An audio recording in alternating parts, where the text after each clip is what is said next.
I'm really excited for this expert insight. There is tons of information that is really relevant to you. I was lucky to bring in Corey Jacobs. Corey is a highly successful medical sales rep and a very successful sales trainer. He's an intelligent, thoughtful, methodical, hard-working sales rep. He is a kind person. He is very giving, and I really enjoyed our conversation, and I know you will too. He graduated from the University of West Georgia. He did not immediately become a medical sales rep, but he did jump into healthcare sales. He worked for a recruitment agency where he found his way into a position where he was actually meeting with the top executives of hospitals and selling them on the recruitment services. Having been in that space for years, he was then recruited by a medical sales company and took the leap, where he's been extremely successful. And 2 out of those 3 years, he's been a part of the President's Club, which essentially recognizes you for being a part of the top sales reps in the entire country. But what makes his insights so powerful is the fact that he started his own sales training company, an organization in which he consulted sales teams, both small and large organizations, to pay him tens of thousands of dollars to come in and speak to their team either for a day or for a few days, and had also online platforms and has trained countless people over the years. He has trained them on sales skills, mindset, and more. The more I talk to him, the more I discover. I still have more to discover, but there is so much information packed in our conversations. I'm really excited for you to listen in on my conversations with Corey Jacobs. You and I have known each other for a bit. We have a lot of mutual friends, and it's funny how we didn't know we were in Medsales, even though we've probably sold to the same hospitals. Probably I was walking in, you were walking out. It's just how the world works. There's so many of us.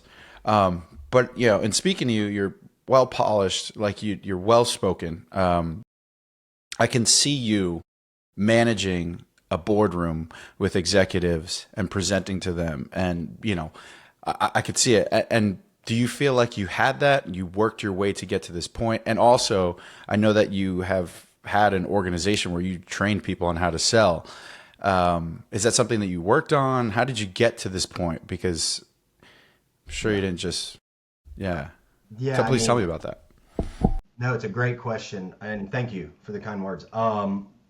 So I have, I've worked on this very much so. I noticed when I was speaking with people around, I would get feedback from people. People gave me feedback. Bosses gave me feedback. Colleagues gave me feedback. I think you got to be around the right people and with the right company, and they should tell you where some areas you can improve upon, and then work on that. So even customers would tell me, hey, talk about this or say it this way or come in with this energy, right? That's the relationship you carry. Wow. But I did hire a speaking coach a long time ago because I was dedicated to the craft. I was dedicated. I naturally like talking to people. I'm an extrovert. I get energy from people naturally, but I know a lot of people, a lot of great salespeople who are introverts.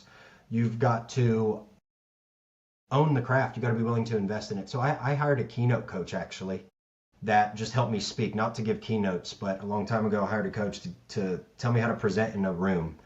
And then the most thing I worked on, Pedro, was actually just feeling cringy in the rooms and making mistakes and learning it that way and just getting used to being in the arena a bit and being very observant to how my peer customers, when I say peer customers, the folks I'm selling to should be my peer, how they talk, and just mirroring that a bit. Yeah, that's a great point. Yeah, 100% mirroring. And you have to kind of push yourself a bit, right? And see and get that feedback. You have to be able to make mistakes. And at that point, I was comfortable enough to make that mistake. And then getting into the boardrooms too, it's like, but really it's observing, having, opening yourself up. And it is probably something that you did, because customers will not tell you, hey, say this, say that, unless you've positioned yourself as a person that is welcome to the feedback. And like, we're working together. Like you said, we're peers, equal business stature. Yeah, help me and I'll help you. I love that. I love that. I really do. Ask for it. You've got to tell them, like any relationship you carry, think about dating, right? You know, and I get to your point about the company I started, the organization I started where we train sales teams. I said this analogy a lot. When you're selling, think about dating. You need to tell people how you want to be managed. You need to tell them the rules of engagement to you. And you do that by trying to be pretty authentic. If you want a deal to be done, there's a few steps you need to have, and you need to have a good relationship with your champions.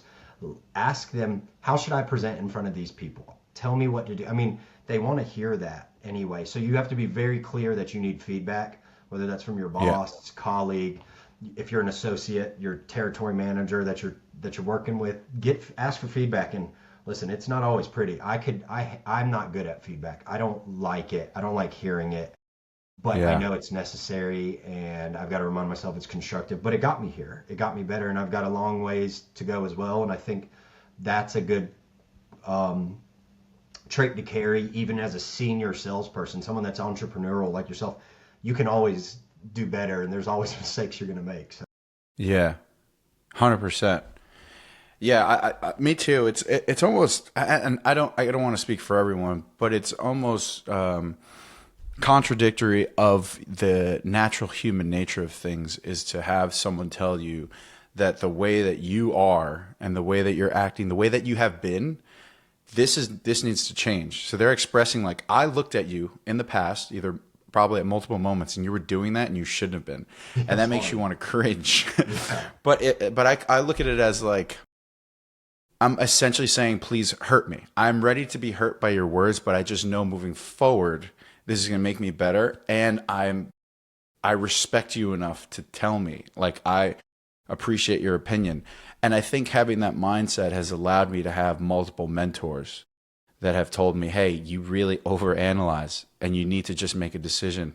Worst case scenario, what's going to happen? Just make a decision. And then in your head, if you once you make that decision in your head and it feels wrong, you now know to make that other choice, right? And like little things like that, those little breadcrumbs along the way have brought me to where I'm at, to where I can do what I can do. So, It's yeah, no, necessary. yeah, It's like a it's muscle. absolutely necessary. You Unless got you to get rip the stuck. muscle for it to grow, right? It's the same. 100%.